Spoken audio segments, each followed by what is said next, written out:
Alright everybody, welcome back to another Xvault gaming video. Xvault here, and today what I do want to go over is the latest in regards to another game basically skipping the Xbox console and the ecosystem itself. It is a hit and miss kind of thing, so what am I talking about? Well, I'll tell you about it if you haven't checked out the thumbnail long enough, but without further ado, let's go ahead and jump to it.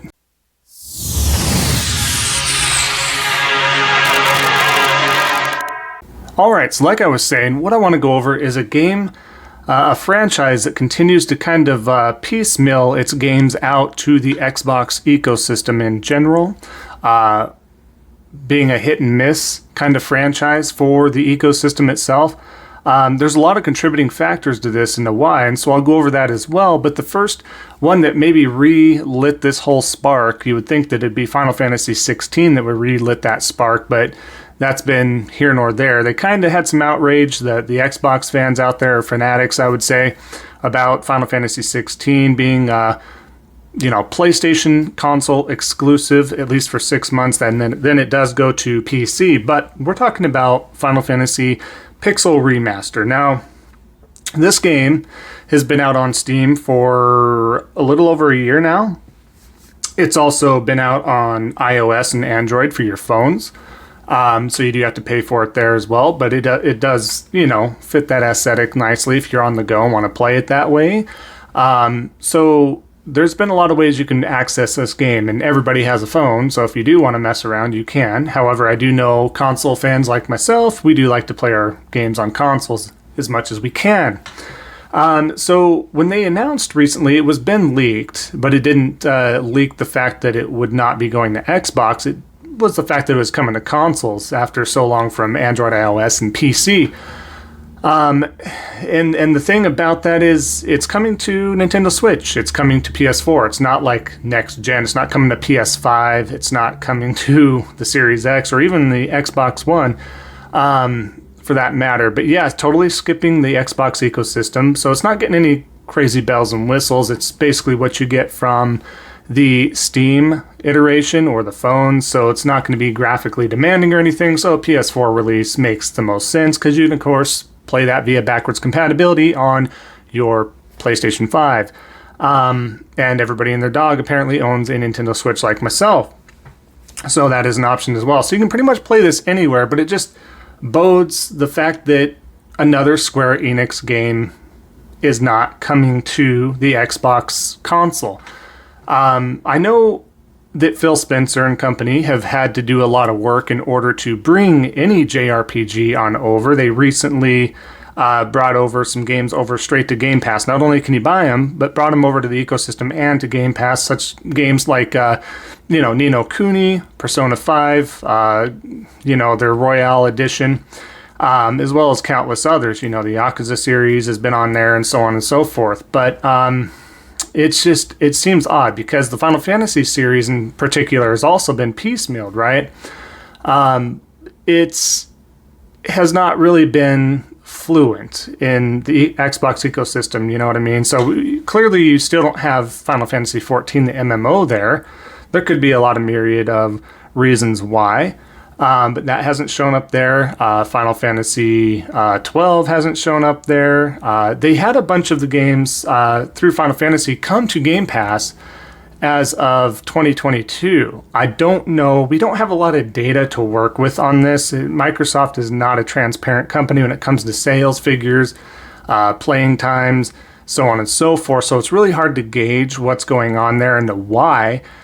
But odds are it's because the Xbox community is not a huge fan of JRPGs. It's just not that type of genre that community wants to see. I've had a lot of engagement from a post I did on Twitter, which you can follow me at Xvault too. It is kind of a cesspool out there in Twitter world. It's not the real world. A lot of trolls, a lot of hot takes and stuff like that. But upon putting a tweet out that I did indeed state that I feel that it is because of the Xbox community. It's not relevant to most of the fans. Whether the Xbox fans believe this or not, it's not. And you're probably asking, why do I have the knowledge to know this. What data do I have? Well, I don't necessarily have data, but I have common sense. I do have, it's not that, Sony, yes, is a partner, and Nintendo is kind of a partner with Square Enix as well, but they're releasing games they feel will do well. They don't like to see failure. You know what I mean? The Square Enix company doesn't. I mean, that's why they cut ties with Crystal Dynamics and, Tomb Raider, and sold some things off, and Hitman, and pulling the plug on the Avengers. They're not going to continue to support that. After its initial roadmap, they don't like to see their games not succeed. And, whether or not it's on Game Pass or not doesn't mean that's successful. Yes, they're getting their chunk of money, but they like to see those results. They like to see the playtime. They like to see the sales as well. And I don't believe they're getting that. So unless someone can truly, truly provide the data saying otherwise from what I'm stating, there you have it. Octopath Traveler, right? That's another one. This was exclusive to Nintendo Switch first. It then came over to the Xbox ecosystem to purchase, or you could try it out on Game Pass because that was part of Game Pass. Well, Octopath Traveler 2, which is a new set of stories anyway, much like most Final Fantasy games. There's very little direct sequels and stuff, but it does happen. But yeah, Octopath Traveler 2 coming to Nintendo Switch, coming to the PlayStation, coming to PC, but it's not coming to the Xbox ecosystem, which is so bizarre. And again, it kind of comes back to why. It's not because Sony's money hatting to keep it off of Xbox when it's coming to Nintendo, when it's coming to PC platforms, and launchers or whatever. It's just, I can't dance around it. It's the truth of the matter is there, whether you agree with it, whether you're a fan or not. So I've had it all sorts of ways. Like I said, a lot of feedback. A lot of Xbox fanatics are just blind to it, thinking that it has to do with Sony only. That's why they're skipping out on all these other Final Fantasy games and Octopath and this Pixel remaster and so on and so forth. Is the fact that Sony has something to do with it. That's not the case. That's not the case. It comes down to business. Business is in it for themselves. They want that money. They want those funds.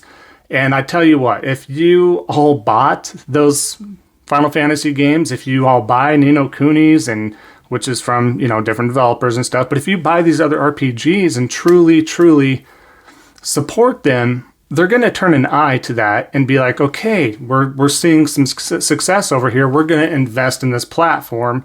But again, some companies are very proud of the culture that they have and the games that they do produce, especially if they are, top tier games. And if they don't perform well in an ecosystem, they're thinking it's an ecosystem and community problem, not a game problem. Now, if the game that they released is total hot garbage, they're not going to say it's an ecosystem problem or a community problem. They're going to be like, yeah, we messed up. We're either pulling the plug or yada, yada, yada.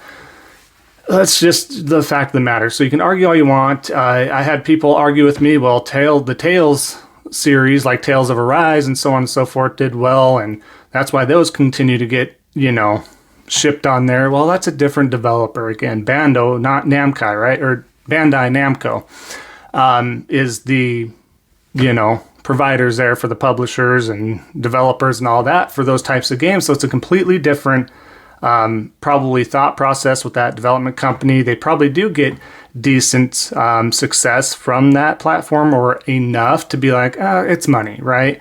So you have two different thoughts and two different variables and everything like that, depending on company to company. But just the truth of the matter is, you're not going to see a change on the Xbox ecosystem. And if you're going to get mad and start blaming another company, you need to make the changes yourself. I also had a lot of feedback from the Xbox community that they're just like, we don't want that crap over here. Plain and simple. Give us our Call of Duties, give us our first-person shooters and action-adventure games or whatever they want to do, mostly first-person shooters, and keep that crap out of the community. Keep that off our ecosystem. We don't care. We don't want that here. And that's fair. Everybody has an opinion. But you have a lot more, and that was what was contextualized back in the Xbox 360 days is, well, hey, give us our Call of Duty, give us our first-person shooter games, and so on and so forth.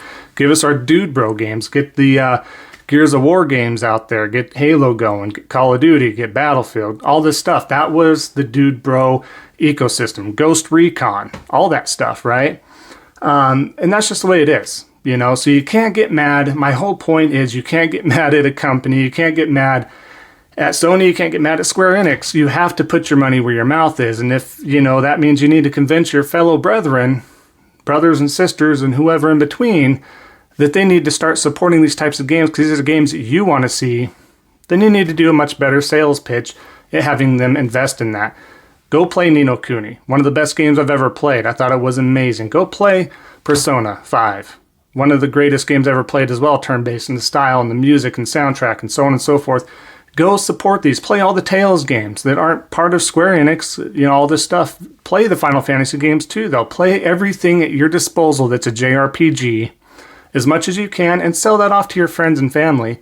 If they are gamers or play games here and there, show them the true value of that. Show them that these games are amazing. Have them open up their horizons, broaden their horizons, I should say, and open up their mind and eyes to this great franchise and great genre in general. It really has a lot to be offered, you know, but there's a lot of folks that just aren't into that, and that's the way it is. But that's just the moral of the story. Those are the facts. And again, until somebody can show and prove otherwise, everything I stated seems to line up, seems to make sense, and those are honestly just the facts. I seem to have more leaning data and feedback stating that that is the reason why as well as common sense. So I really don't have much else to say about it aside from that, but just wanted to share that with you. And then again, like I told people too, if there's truly a game that I want to play, I'm not going to stop myself from playing that, whether it's on another platform that is maybe not my preference. I'm going to go play that game if I want to play it bad enough. I'm not that deep down with my blinders on or have that much hate and disdain towards another company that I can't do that if the game is truly remarkable or really something I want to play. Facts. Facts, facts, facts. That's all I want to provide. That's all I want to see from anybody else as well. So I'm not going to beat around the bush and tell you guys. And same thing would happen. Shoe on the other foot. Sony was the other way around. Xbox is where the JRPGs were at, and Sony had the other type of ecosystem that Xbox has now. I'd be saying the same thing. It doesn't matter. I'd also probably be more of an Xbox fan. It's about the games, not about the console itself, right? It's about the games and everything else that you may like that go along with that, but mainly the games, like I've said from day one, and that's just the truth of the matter. So with that being said, I appreciate it, everybody sticking around for the entirety of the video. If you did, definitely leave me a like, leave a comment, helping out that algorithm as well. And if you haven't already, definitely consider subscribing. As always, I appreciate everybody's support. We are at 344 subscribers at the time of this recording, so I do appreciate that. Our next goal is 500 subscribers. I know we can push and get there, and then we are going to be so close to the next goal and the next goal. I want to do something special for 500, but I want to do something extra special if we do get to 1,000 subscribers. So thanks again. Enjoy the rest of your day. We'll see you guys next time on the next Xvault gaming video. And until then, take care.